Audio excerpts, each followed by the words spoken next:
Human reproduction. अच्छा, थोड़ा सा इसका ओवरव्यू में ये पता हमें याद रखना है, सबसे पहली बात रिप्रोडक्शन वर्ड है जो, इसको पहले डिफाइन करना है। रिप्रोडक्शन वर्ड में बहुत बार डिफाइन कर चुकी हूँ, इसका मतलब क्या है?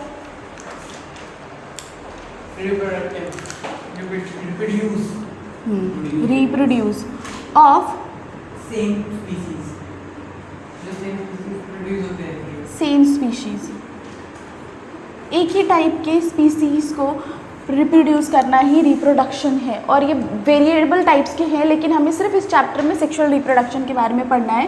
Human reproduction is a kind of sexual reproduction. अच्छा, और सबसे बड़ी बात एक चीज़ ध्यान रखनी है, जब हम सेक्सुअल रिप्रोडक्शन के बारे में बात कर रहे हैं मतलब हम दो गैमीट्स के बारे में बात कर रहे हैं, और जब हम दो गैमीट्स के बारे में बात कर रहे हैं तो वो होगा मेल या फिर फीमेल। और हमें पता है मेल में गैमीट कौन है? स्पर्म, और फीमेल में गैमीट है ओवम। ठीक है, तो अब इतना ध्यान रखना है कि इस चैप्टर के ओवरव्यू में हमें 5 स्टेप पढ़ने हैं। कौन कौन से 5 स्टेप पढ़ने हैं? पहला तो है, पहले हमें चाहिए गैमीट्स, इसीलिए हम पढ़ रहे हैं गैमेटोजेनेसिस। फिर गैमेटोजेनेसिस के बाद क्या होगा? इंसेमिनेशन। इंसेमिनेशन के बाद फर्टिलाइजेशन। फर्टिलाइजेशन के बाद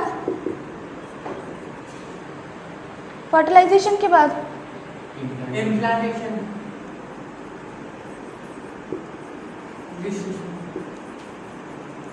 इम्प्लांटेशन के बाद जेस्टेशन। ये 5 टॉपिक्स ही हैं जो हमें इस पूरे चैप्टर में कवर करना है, जिसमें कि हर टॉपिक का कोई ना कोई मतलब है। अब हमें सेक्सुअल रिप्रोडक्शन है, मेल और फीमेल तो होंगे ही, लेकिन जहाँ ह्यूमंस की बात आती है या रिप्रोडक्शन की बात आती है तो हमें 2 कैरेक्टर्स के बारे में जानना बहुत ज़रूरी है। एक है प्राइमरी सेक्सुअल कैरेक्टर्स और एक है सेकेंडरी सेक्सुअल कैरेक्टर। अच्छा, कुछ भी कैरेक्टर्स को जो ह्यूमन में चेंजेस होते हैं उसको 2 पार्ट्स में क्यों बांटा गया है? प्राइमरी और सेकेंडरी में ही क्यों बांटा गया है? क्योंकि कभी कभी हमारी लाइफ में भी कुछ चीज़ें ऐसी हैं जो बहुत इंपॉर्टेंट है, कुछ चीज़ें बहुत इंपॉर्टेंट नहीं हैं, जिसमें कि हमारा प्राइमरी सेक्स ऑर्गन जो है वो बहुत इंपॉर्टेंट है, सेकेंडरी उसको सपोर्ट करता है, ये इसको सपोर्ट कर रहा है, इसीलिए ये सेकेंडरी है। अब प्राइमरी में क्या हो सकता है? अब यहाँ पे है स्पर्म और ओवम, अगर ये ना हो तो क्या रिप्रोडक्शन हो सकता है? ठीक है, तो अगर सेकेंडरी सेक्सुअल कैरेक्टर्स में हम कहते हैं कि वॉइस चेंज हो जाती है, ब्रेस्ट इन्हांस हो जाता है, अगर ये ना हो तो रिप्रोडक्शन पे कोई फ़र्क पड़ेगा? अगर गैमीट्स है तो कोई फ़र्क नहीं पड़ेगा, इसीलिए ये सेकेंडरी है और वो प्राइमरी है। ठीक है, सेकेंडरी में फिज़िकल चेंजेस हैं, मेंस्ट्रुअल साइकिल्स वगैरह सारा प्राइमरी में है। ठीक है, अब एक चीज़ और ध्यान रखनी है, जब स्पर्म और ओवम मिल रहे हैं तो जाइगोट बन रहा है। ठीक है, क्वेश्चन में पूछा जाता है कि जाइगोट जो है वो 1 न्यूक्लियस 1 सेल्ड है या 2 न्यूक्लियस 2 सेल्ड है? ये भी एक सेल है, ये भी एक सेल है, 2 सेल मिल रहे हैं तो फर्टिलाइजेशन हो रहा है, जाइगोट बन रहा है। लेकिन 2 सेल हैं, यहाँ पे हम 2 सेल के बारे में मेंशन कर रहे हैं, तो क्या जाइगोट में 2 सेल होगा? जाइगोट भी 2 सेल होगा? नहीं, जाइगोट 2 सेल नहीं होगा, जाइगोट 1 सेल हो जाएगा, क्योंकि ये दोनों आपस में फ्यूज़ कर रहे हैं, और जब आपस में फ्यूज़ कर रहे हैं, फर्टिलाइजेशन हो जा रहा है, तब ये एक सेल बन जाएगा और ये एक सेल आगे डेवलप करता रहेगा। जाइगोट एम्ब्रियो में डेवलप कर जाएगा, फिर एम्ब्रियो फीटस में डेवलप कर जाएगा। ठीक है, ह्यूमन रिप्रोडक्शन का मतलब पता हो गया, और ह्यूमन में सेक्सुअल रिप्रोडक्शन हो रहा है, जिस सेक्सुअल रिप्रोडक्शन में 2 कैरेक्टर्स होते हैं, प्राइमरी और सेकेंडरी। प्राइमरी इसलिए ज़रूरी है क्योंकि उसके बगैर रिप्रोडक्शन पॉसिबल नहीं है, सेकेंडरी उतना ज़रूरी नहीं है क्योंकि उसमें रिप्रोडक्शन का कोई भी हेल्प हमें नहीं चाहिए। इसमें सिर्फ और सिर्फ फिजिकल कैरेक्टर्स हैं। अब सेक्सुअल रिप्रोडक्शन में मेल और फीमेल होंगे, जिसमें कि मेल का स्पर्म है, फीमेल ओवम है, दोनों मिक्स होने के बाद, फर्टिलाइज होने के बाद जाइगोट बनाएंगे, फिर एम्ब्रियो, फिर फीटस। ठीक है, अब रिप्रोडक्शन होने के लिए सबसे पहले हमें किसकी ज़रूरत पड़ेगी? ये है क्या दोनों? How we will define gametes? Male sperm and female ovum produce The cell which is taking part in reproduction, जो रिप्रोडक्शन में पार्टिसिपेट कर रहा है वही है गैमीट्स। और रिप्रोडक्शन में सिर्फ 2 ही गैमीट्स पार्टिसिपेट करते हैं, एक मेल और एक फीमेल गैमीट। ठीक है, अब किसी भी, लास्ट टाइम मैंने बताया था, जब कोई नई चीज़ बनती है या टूटती है उसके लिए हम सफिक्स यूज़ कर सकते हैं। जेनेसिस वर्ड जो है वो किसके लिए लगता है आयुष? किसी के बनने के लिए या किसी के टूटने के लिए? किसी के बनने के लिए। बनने वाली प्रोसेस में जेनेसिस ऐड हो रहा है, मतलब हमें गैमीट चाहिए, तो हम क्या बोल रहे हैं उसको? गैमेटोजेनेसिस। तो इसको हम डिफाइन कैसे कर सकते हैं? अब the process of making of gametes is as defined as gametogenesis. हमें गैमीट्स मिल गए, गैमेटोजेनेसिस की प्रोसेस से गैमीट मिल गए। अब इस गैमीट को बनने के बाद मिलना भी ज़रूरी है। ठीक है, तो कभी कभी insemination is a natural process, कभी कभी where it is not possible हम इंजेक्ट करते हैं, बट हमें गैमीट्स को आपस में फिजिकली मिलाना है।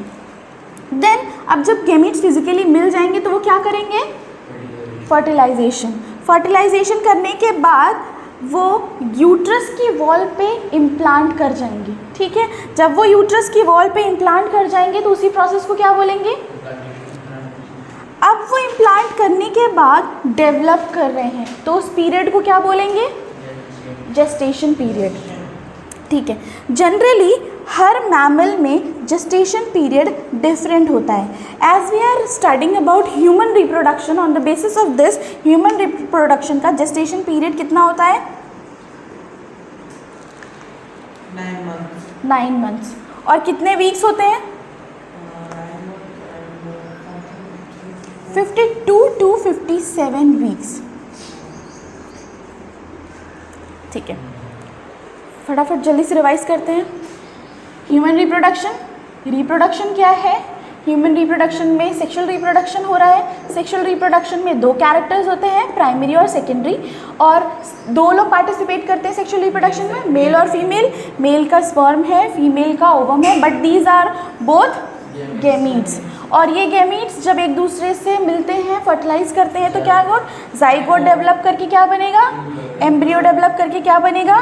फीटस। और हमें पता है कि इस पूरे रिप्रोडक्शन को पूरा करने के लिए we need 5 steps which are gametogenesis. कैसे डिफाइन करेंगे अब गैमेटोजेनेसिस को? The process of making of gametes is known as gametogenesis. अब गैमेटोजेनेसिस होने के बाद व्हाट वी नीड? इंसेमिनेशन, ताकि वो गैमीट्स आपस में मीट करें for the process of, then they will take for 9 months to develop. ठीक है, हाँ 52, 57 ये देखो, ये वाले में क्या है कि ये 52 वीक्स, जैसे 9 मंथ्स पूरा होने के बाद भी देयर आर चांसेस कि वो थोड़े टाइम तक और रुक जाते हैं। जैसे कहते हैं ना 10 मंथ्स का है, 10 या ज़्यादा टाइम लग रहा है, तो वो मैमल्स हैं। जैसे बफेलो भी एक मैमल है ना, उसका भी 10 मंथ्स इंक्रीज हो, 9 से 10 मंथ्स में चला जाता है। क्यों? इसीलिए हम उसको 52 to 57 लेते हैं ताकि वो इस पीरियड में आ जाए। ठीक है, इसी पीरियड के बीच में आ जाएगा। अब आते हैं गैमेटोजेनेसिस, पहला प्रोसेस। अच्छा, गैमेटोजेनेसिस की अगर हम बात करें तो हम पहले मेल और फीमेल में आ जाएंगे। ठीक है, मेल और फीमेल में आ गए। अब ये बताओ, जब गैमीट बनने वाला है तो उसमें कौन सा क्रोमोसोम आएगा और कौन सा सेल डिवीजन होगा जब गैमीट्स बन रहे हैं? क्योंकि लास्ट टाइम हमने जब क्रोमोसोम्स के बारे में पढ़ा था तो ये पढ़ा था कि वो दो टाइप के होते हैं, ऑटोसोम्स होते हैं, सेक्स क्रोमोसोम्स होते हैं। तो ऑटोसोम्स हमें पता है कि वो डेवलप कर रहा है कैसे? ऑटो मतलब सेल्फ, जो सेम है सारा जगह, तो वो तो हमारे चलो स्किन में हो गया, आइज़ में हो गया, हेयर हो गया। पर सेक्स क्रोमोसोम ऐसे गैमीट्स थे जो एक ही जगह थे, एक ही जगह सेम थे और जगह नहीं थे। वो क्या थे? Sex chromosomes. क्रोमोसोम्स पहले तो ये हैं,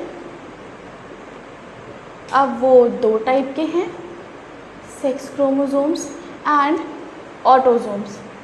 जो ऑटोसोम्स हैं वो सेम होते हैं, रिप्लेसमेंट ऑफ सेम क्रोमोसोम्स। लेकिन जो सेक्स क्रोमोसोम्स होते हैं वो मेल और फीमेल में अलग होते हैं। फीमेल में XX है और मेल में XY। दोनों में डिफरेंस है, देखो सेक्स क्रोमोसोम अलग है, दोनों में अलग है। बट ऑटोसोम्स के साथ ऐसा नहीं है। We have 23 pair of chromosomes, so 1 is denoted for this and 22 is for this. ठीक है, ये हमेशा जैसा है वैसे रिपीट होता रहेगा। और लेकिन ये जो सेक्स क्रोमोसोम का पेयर है वो अलग है। अब हमें रिप्रोडक्शन के लिए कौन सा क्रोमोसोम चाहिए? सेक्स क्रोमोसोम्स चाहिए, क्योंकि हमें पता है ये एक टाइम पे एक ही क्रोमोसोम देगा, वन पेयर में से या हाफ देगा अपना।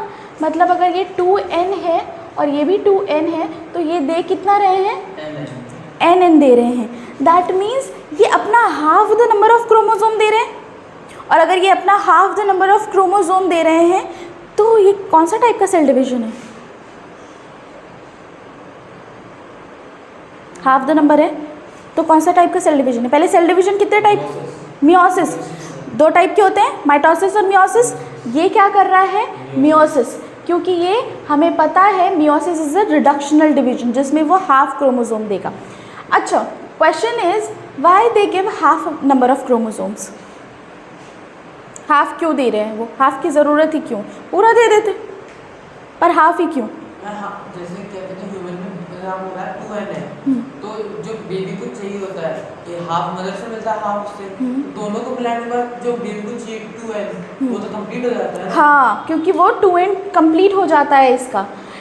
अगर ये 2n दे दे, ये भी 2n दे दे तो ये 4 हो जाएगा, डबल हो जाएगा पेरेंट से, तो ये सर्वाइव नहीं करेगा। ठीक है, इतना याद रखना है। फिर उसके बाद आते हैं, अब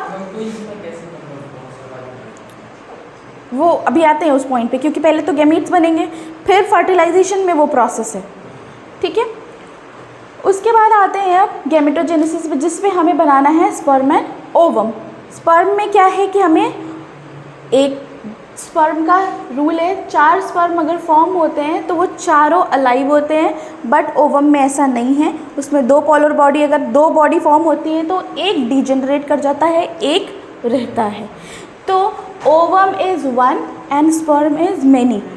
तो ये जाके फर्टिलाइज इसीलिए कहते हैं ना कि एक ओवम है, सिर्फ इतने सारे स्पर्म में से एक ही फर्टिलाइज कर सकता है, और वो वही फर्टिलाइज करेगा जो केपेबल होगा। क्योंकि बहुत सारे अगर क्वांटिटी बढ़ गई तो क्वालिटी कम हो जाएगी।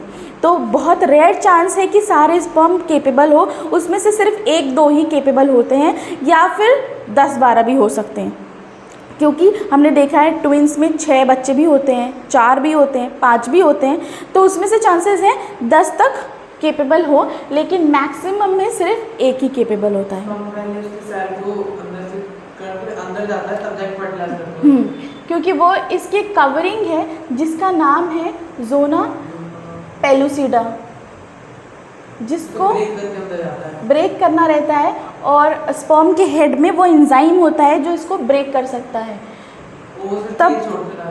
तभी वो फर्टिलाइजेशन का प्रोसेस होता है, नहीं तो नहीं होता वहाँ पर। ठीक है,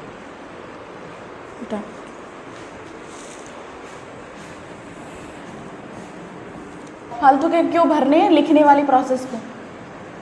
नहीं टच होती है, करंट होती है, उसे काट देते हैं। हाँ, तो जो मतलब कॉर्ड होता है या प्लेसेंटा होता है, उसका क्या होता है बेसिकली, वो जैसे ही एम्बिलिकल कॉर्ड को कट करते हैं उसमें एक प्रेशर डेवलप होता है जिसकी वजह से वो बाहर आ जाता है।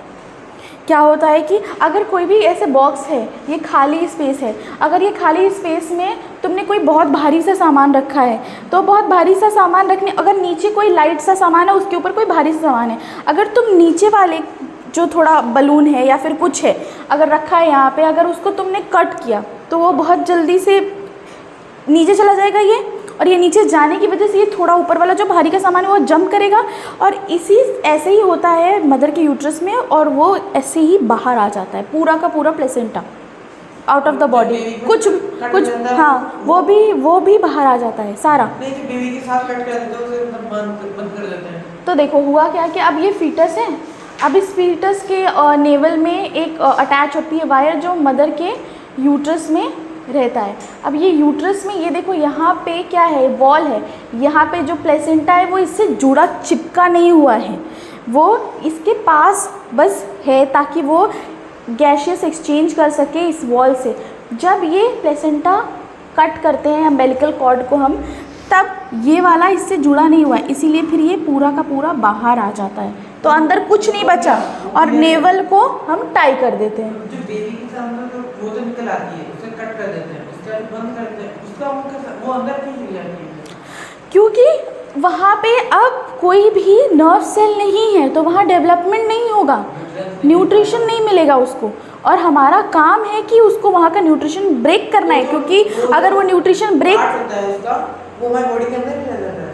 नहीं, वो यहाँ तक पूरा कट कर देते हैं, जो थोड़ा पार्ट रह जाता है, और जब वो ड्राई हो जाता है, उसका डेवलपमेंट नहीं होता है, तो वो बहुत सारा पार्ट निकल जाता है। बहुत सारे जब बेबी को टाई कर देते हैं, वो आफ्टर 10 to 15 डेज़ में ही वो अपने आप जितना भी पार्ट एक्सट्रैक्ट होना रहता है वो, हाँ इसे ये नेवल है, तो इस वाले पॉइंट में जितना कट किया वो उसको टाई करते हैं, तो उसके बाद जब वो ड्राई हो जाता है ना, तो इतना अपने आप शेड ऑफ हो जाता है, तो बचा क्या, वो पॉइंट था जो वो होल था वो बंद हो गया है।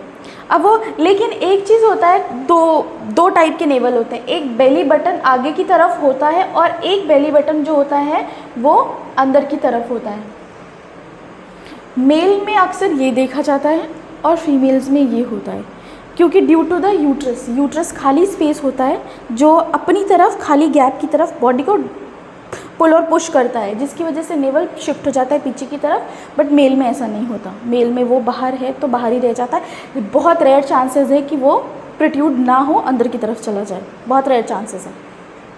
ठीक है, आगे चलते हैं। फिर इसके बाद मेल रिप्रोडक्टिव ऑर्गन के ऊपर चलते हैं। मेल रिप्रोडक्टिव ऑर्गन में 3 चीज़ें हैं। कौन कौन सी चीज़ें हैं, नाम बताओ।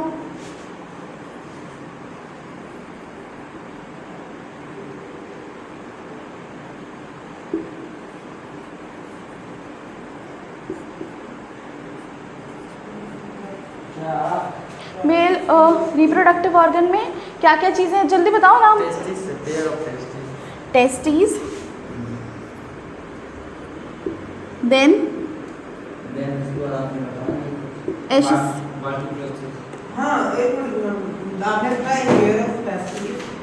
a pair of testes, accessory glands, accessory glands, उसका एंड वाला तो कुछ समझ नहीं आता, accessory ducts and glands, हाँ ducts, then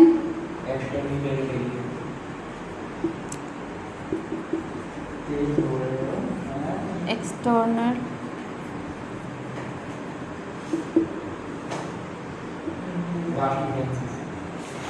अब ये 3 होंगे इसके पार्ट, इसके अंदर और पार्ट्स होंगे।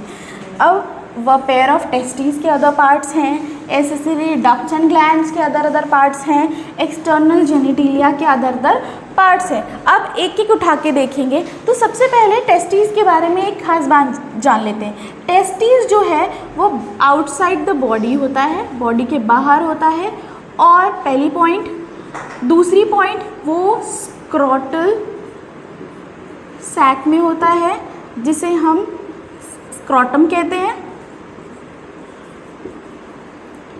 और ये बॉडी से बाहर इसलिए होता है क्योंकि इसे लेस टेम्परेचर चाहिए होता है बॉडी से। How much less temperature, 2 to 3 degree Celsius. Why? ताकि जो स्पर्म बनने की प्रोसेस है स्पर्म फॉर्मेशन की प्रोसेस में कोई प्रॉब्लम ना हो, क्योंकि स्पर्म को मिनिमम से मिनिमम, 35 डिग्री सेल्सियस चाहिए होता है। वरना ये डिस्ट्रॉय हो जाता है, बनेगा नहीं। That is why pair of testes is outside the body and it is in the scrotal sac which is called scrotum, and it requires less temperature, 2 to 3 degree less than the normal body temperature, whatever more it can be the body temperature, और ये very करता है 35 to 38 के बीच में। Generally it is 36 to 37, but किसी किसी का rare cases में टेम्परेचर बहुत लो होता है या थोड़ा थोड़ा किसी का हमेशा हाई रहता है due to the acidic nature of the body. फिर बिकॉज क्यों उसको नॉर्मल टेम्परेचर से लेस चाहिए, ताकि स्पर्म फॉर्मेशन में कोई भी प्रॉब्लम ना हो। और दूसरी बात, एक जो बहुत इंपॉर्टेंट बात याद रखनी है, अगर जो स्पर्म फॉर्मेशन है 2 to 3 डिग्री हाई टेम्परेचर पे फॉर्म होगा, तो क्या पॉसिबल है कि स्पर्मेटोजेनेसिस हो पाए, स्पर्म फॉर्मेशन हो पाए? नहीं, क्योंकि वो डीजेनरेट कर जाएंगे सारे। तो स्पर्म फॉर्मेशन के प्रोसेस को कहते हैं